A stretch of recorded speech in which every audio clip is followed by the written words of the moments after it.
नमस्कार। आज फिर आपका स्वागत है। आज हम लेके आए हैं आपके सामने जोहार झारखंड।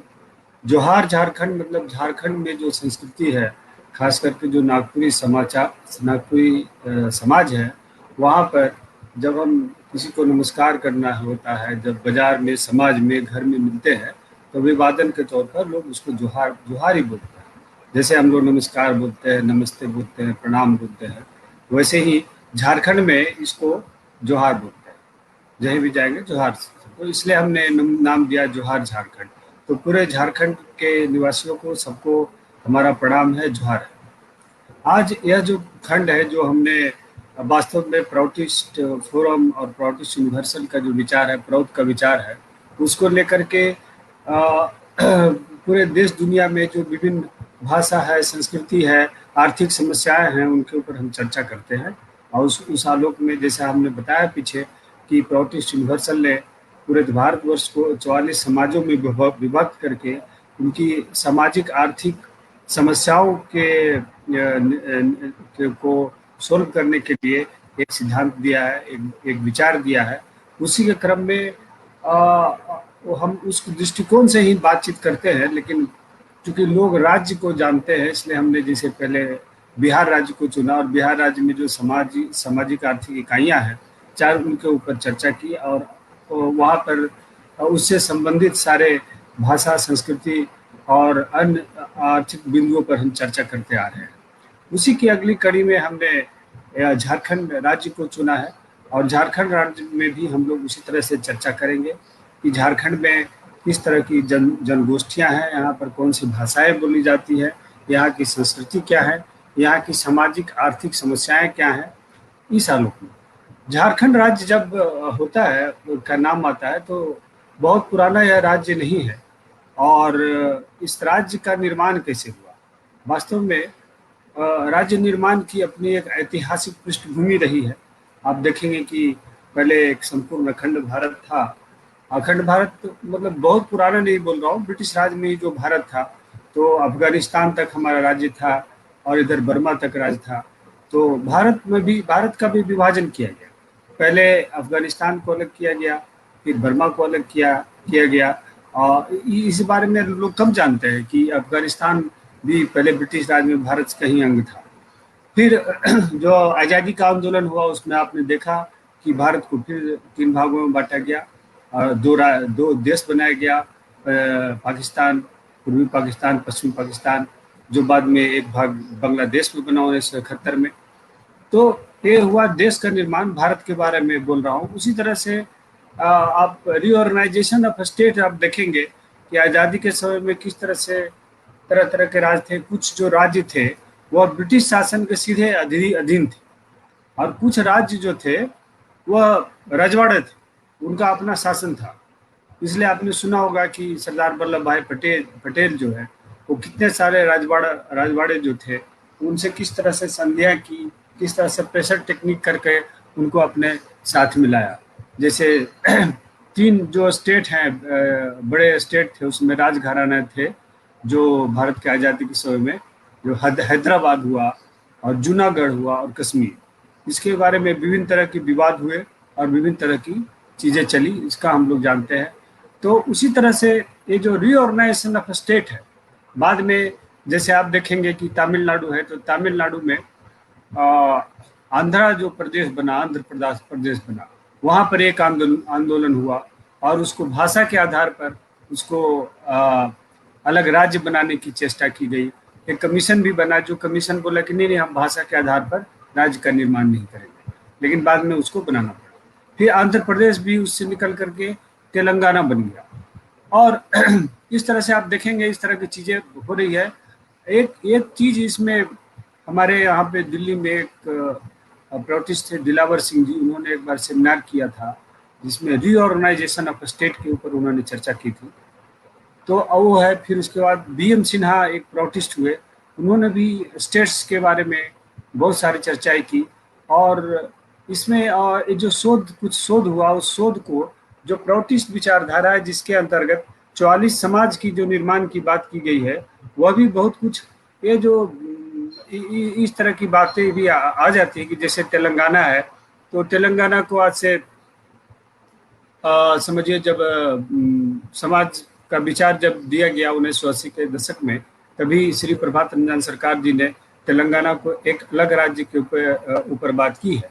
उसी तरह से जो अभी जो आंध्र बन गया, वहाँ पे रायलसीमा है, तो ये अगर आप स्टडी करना चाहेंगे भारत की जो 44 समाज है, उसके आधार पर देखेंगे बहुत सारा आंदोलन बना, बहुत से राज्य का भी निर्माण हुआ। छत्तीसगढ़ का निर्माण हुआ, उसमें प्रोटिस्ट लोगों की बहुत अहम भूमिका रही है, जो छत्तीसगढ़ राज्य का निर्माण हुआ। इस तरह की बातें झारखंड में कुछ उस तरह की बातें नहीं आती है, क्योंकि इसमें हम देख रहे हैं कि जो प्रोत के अनुसार 4 समाज हैं, उन चारों समाजों का यहाँ पर थोड़ा थोड़ा भाग लेके बना गया। तो झारखंड आंदोलन की भी एक पृष्ठभूमि रही है। तो आज हम चर्चा करेंगे, एक मोटा मोटी पहले हम चर्चा करेंगे रीऑर्गेनाइजेशन ऑफ स्टेट, उसके हिस्ट्री पे, और फिर हिस्ट्री ऑफ झारखंड के ऊपर भी चर्चा करेंगे। साथ में हम चर्चा करेंगे कि जो झारखंड राज्य है, उसमें वर्तमान जो झारखंड राज्य है, उसके अंतर्गत प्रौढ़ की जो विचारधारा के अनुसार जो समाज की बातें कही गई है, वो किन किन समाजों का क्षेत्र इसके अंदर आता है।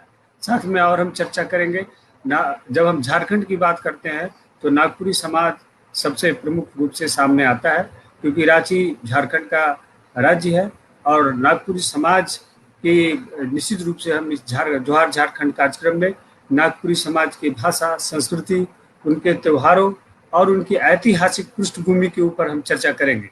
साथ ही झारखंड में जो कुछ ब्रिटिश काल में जो लोग हैं, जिन्होंने ब्रिटिश सरकार से लोहा लिया और जिनको अपना राजपाट छोड़ना पड़ा, और यहाँ तक कि उनको फांसी की सजा दी गई, ऐसे ऐतिहासिक महापुरुषों की भी हम चर्चा करेंगे।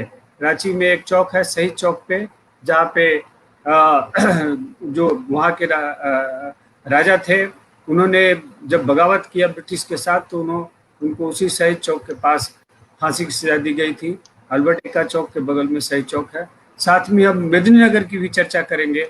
महाराज मेदिनी ने किस तरह से ब्रिटिश के साथ वहाँ पर एक जो जिसको आप डाल्टनगंज बोलते हैं, पलामू बोलते हैं, तो वहाँ पर मेदिनीनगर, अभी मेदिनीनगर जो नाम दिया गया डाल्टनगंज का, कल यहाँ पे रविंद्र प्रसाद जी आए थे, मगही समाज के जनसंपर्क सचिव, जिन्होंने बताया कि मेदिनीनगर जो डाल्टनगंज से मेदिनीनगर नाम हुआ है, इसमें प्रोटेस्टों की बहुत अहम भूमिका रही है।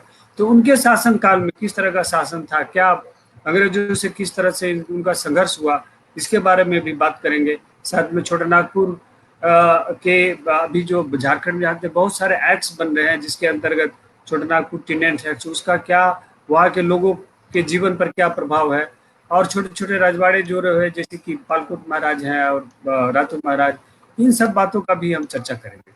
तो आज जो चर्चा हो रही है, यह एक इंट्रोडक्टरी पार्ट होगा, जिसमें हम रीऑर्गेनाइजेशन ऑफ स्टेट और formation of history of formation of Jharkhand state की बात करेंगे।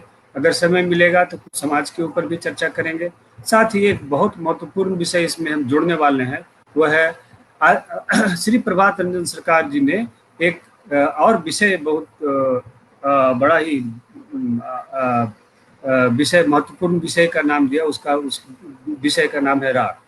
कहते हैं कि सभ्यता का आदि बिंदु राढ़ ही है, राढ़ ही है जो सभ्यता का आदि बिंदु राढ़ है। तो इसी सभ्यता में हम लोगों ने मोहनजोदड़ो और बहुत सारा चीज पढ़ा है, लेकिन श्री प्रभात रंजन सरकार जी का कहना है कि सबसे पहले मनुष्य का जन्म इसी राढ़ क्षेत्र में हुआ, और राढ़ क्षेत्र की अपनी जो है पूरी ऐतिहासिक पृष्ठभूमि है, इसकी सांस्कृतिक पृष्ठभूमि है। यहाँ पे किस तरह से योग का, सांख्य का, दर्शन का और मानव की कलाकृतियों का कैसे विकास हुआ।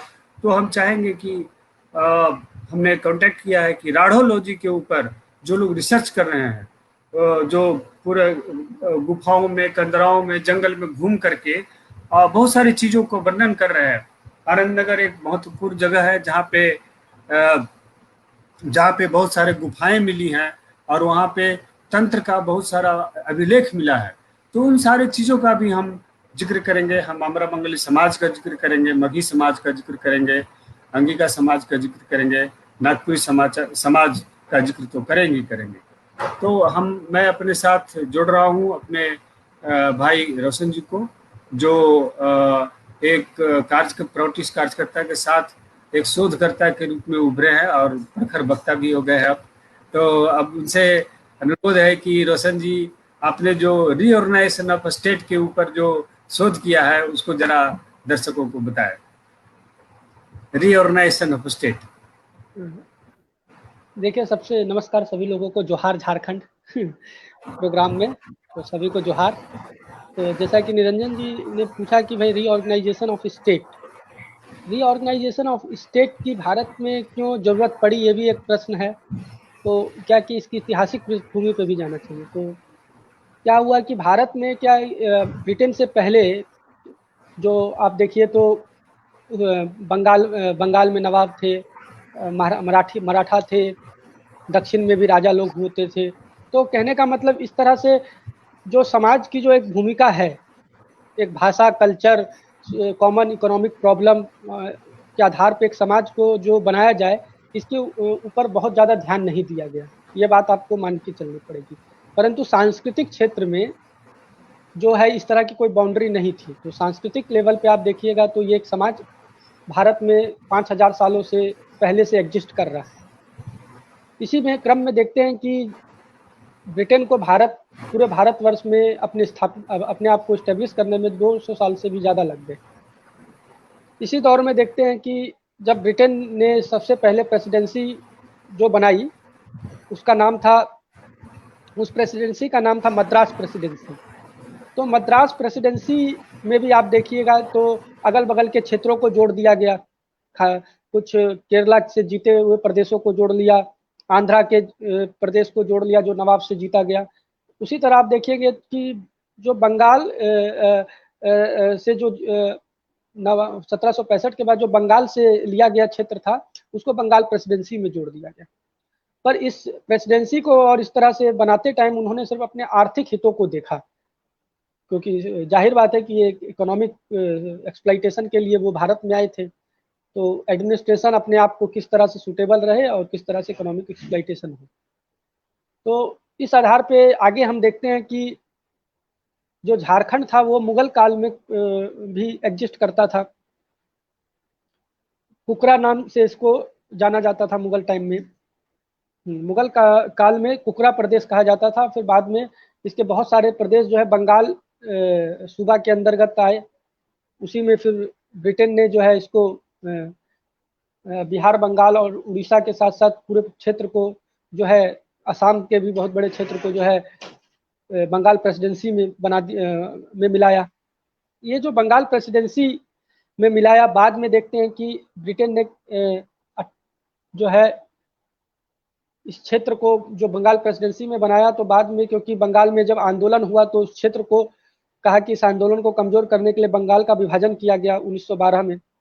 बिहार, उड़ीसा और झारखंड का एक प्रदेश जो है बिहार और उड़ीसा प्रांत के नाम से बना दिया गया, जिसमें झारखंड भी इन्वॉल्व था। 1936 में उड़ीसा को अलग करके बना दिया गया एक और प्रांत, पर बिहार झारखंड को कनेक्ट एक साथ रखा गया। इसी क्रम में देखते हैं कि 2000 में ये एक आंदोलन के तौर ये जो है झारखंड जो है एक नया राज्य बना। तो ये मोटा मोटी देखा जाए तो 2000 के आसपास जब झारखंड राज्य बना, पर इसके पीछे का एक बहुत बड़ा इतिहास है। खुद झारखंड आंदोलन भी एक अपने आप में उसकी भी एक इतिहास है, उसमें क्या कमी है वो भी देखनी पड़ेगी। पर रीऑर्गेनाइजेशन ऑफ स्टेट जब भारत में बात आती है, जब स्वतंत्रता हमें मिली, तो रीऑर्गेनाइजेशन ऑफ स्टेट जो था, कांग्रेस जो थी, कांग्रेस का एक वादा था कि हम भाषा के आधार पर राज्य को बनाएंगे। जबकि भाषा के आधार पर हम राज्य नहीं बना सकते। इसका सिर्फ भाषा ही एक आधार नहीं है राज्य का, जिसका आप अभी जीता जागता उदाहरण तेलंगाना देखते हैं 2014 में, क्योंकि तेलुगु भाषी प्रदेश से ही बनाया गया क्षेत्र है। इसमें क्या है कि common socio economic interest, common economic potentialities को जो है नज़रअंदाज कर दिया गया कांग्रेस के द्वारा, मतलब दूरदृष्टिता की अभाव। पर क्या कहा गया कि पर हम देखते हैं कि कांग्रेस ने जो वादा किया था स्वतंत्रता से पहले कि हम एक रीऑर्गेनाइजेशन करेंगे भाषा के आधार पर राज्य का, परंतु देखते हैं कि कांग्रेस अपनी बात से पीछे हट गई। उसका कारण क्या था कि ऐतिहासिक तौर उस समय पाकिस्तान का जो विभाजन हुआ भारत से, तो कांग्रेस डर गई और उसने कहा कि भाई अगर इस तरह से अगर मान लिया जाए कि राज्य बनाए तो हो सकता है कि देश जो है, देश में विभाजनकारी जो है फोर्सेज हावी हो जाए। तो इस विभाजनकारी फोर्सेस जब हावी हो जाए, उनका मतलब मानना था कांग्रेस का, तो उन्होंने उस टाइम के लिए उसको बोला कि अभी जो है एक उन्होंने धर कमेटी को अपॉइंट किया, जिसने कि इसको मना कर दिया कि लैंग्विस्टिक लाइन पे जो है राज्य नहीं बनाए जा सकते। पर उसके बाद देखते हैं कि श्री रामुलु पोट्टी जो कि प्रख्यात गांधीवादी नेता हुआ करते थे, उन्होंने आमरण अनशन शुरू कर दिया और उनकी डेथ हो गई आमरण अनशन में 1953 में, जिस कारण सरकार को मजबूर होकर आंध्र प्रदेश नाम का राज्य बनाना पड़ा। उससे पहले हम देखते हैं कि 1950 में जो भारत गणतंत्र भारत जो है भारत का अपना संविधान हुआ और सॉवरेन डेमोक्रेटिक रिपब्लिक भारत बन गया 1950 में, तो भारत के पूरे भारत को 4 प्रकार के राज्यों में बांटा गया, ए बी सी डी। तो ये जो 4 राज्य थे, इसमें जो है मुख्य राज्य जो थे जैसे कि असम, बिहार, बॉम्बे, मद्रास, उत्तर प्रदेश, वेस्ट बंगाल वगैरह को ए राज्य में रखा गया। बी राज्य में क्या रखा गया कि 8 फॉर्मर प्रिंसली स्टेट, जिसमें जो बड़े बड़े प्रिंसली स्टेट थे उनको राज्य बी में रखा गया। हैदराबाद, जम्मू कश्मीर, मध्य प्रदेश के जो रजवाड़े थे उनको, पटियाला, जो बड़े बड़े जो राज्य हुआ करते थे मतलब कि रजवाड़े थे, उनको स्टेट बी में रखा गया। सी में क्या था कि कमिश्नरी प्रोविंस जो थे और साथ में जो और दूसरे साथ में प्रिंसली स्टेट को रखा गया। और डी के अंदर रखा गया अंडमान निकोबार को, और इनका एडमिनिस्ट्रेशन अलग अलग तरीके से चलता था। परंतु क्या देखा जाए कि जैसे ही आंध्र प्रदेश का राज्य जो है बनाना पड़ा सरकार को श्री रामुलु पोट्टी के निधन के बाद, तो चारों तरफ से मांग बन गई कि भाई राज्य को रिकंस्ट्रक्शन किया जाए, हमारे भाषा के आधार पर राज्य चाहिए, या इस तरह की जो है बातें हो गई आंध्र प्रदेश राज्य बनने के बाद। फिर जो है सरकार ने 1953 में उसी वर्ष फिर एक कमीशन बनाया, स्टेट रीऑर्गेनाइजेशन कमीशन बनाया, जिसे फैजल अली कमीशन कहा जाता है, वो बनाया और उसने अपने रिकमेंडेशन को दिया सरकार को कि भाई क्या किया जाए। तो उसने उसके रिकमेंडेशन के आधार पे स्टेट रीऑर्गेनाइजेशन एक्ट 1956 बनाया गया और उसके आधार पर कुछ सीमाओं को बदला गया राज्यों की तत्काल। आंध्र प्रदेश राज्य के साथ जो है हैदराबाद को मर्ज कर दिया गया, तेलुगु क्षेत्र जो हैदराबाद का राज्य था उसको कर दिया गया, मतलब मर्ज करके वो पूरा का पूरा आंध्र बन गया। उसके साथ क्या है कि बॉम्बे स्टेट को बड़ा कर दिया गया, कच्छ के जो क्षेत्र और सौराष्ट्र के क्षेत्र जो थे उनको बॉम्बे स्टेट के साथ जोड़ दिया गया। केरला में जो है त्रावणकोर, कोची स्टेट को जो है मालाबार डिस्ट्रिक्ट के साथ मर्ज करके केरला बना दिया गया। मध्य प्रदेश में भी मतलब कि जो है मध्य प्रदेश में भी जो है कि कुछ क्षेत्र दे दिया गया। तो हाँ, मध्य प्रदेश का क्या है कि मराठी स्पीकिंग क्षेत्र को जो है ट्रांसफर कर दिया गया महाराष्ट्र को। मद्रास का आप जान ही रहे कि आंध्र प्रदेश को अलग राज्य बनाया गया। उसके साथ क्या है कि केरला के कुछ मालाबार डिस्ट्रिक्ट को केरला को ट्रांसफर कर दिया गया। उड़ीसा का नया नाम उड़ीसा के नाम को रीनेम कर दिया गया। उसके बाद आप देखते हैं कि वेस्ट बंगाल के बिहार के कुछ क्षेत्रों को वेस्ट बंगाल को दे दिया गया, जो बांग्ला स्पीकिंग क्षेत्र हैं। इसके बाद भी ये बात जो है रुकी नहीं। फिर हम देखते हैं गुजरात राज्य बनाया गया 1960 में बॉम्बे स्टेट से। नागालैंड राज्य बनाया गया असम से। हिमाचल प्रदेश और हरियाणा जो है पंजाब से अलग राज्य किए गए 1971 में। ठीक है, उसके बाद मेघालय को जो है गारो खासी जयंतिया जो है असम के जो क्षेत्र है उससे इन तीनों क्षेत्रों को निकाल के मेघालय राज्य बनाया गया। उसी तरह सिक्किम राज्य जो है भारत में आया गया 1975 में मिलाया गया।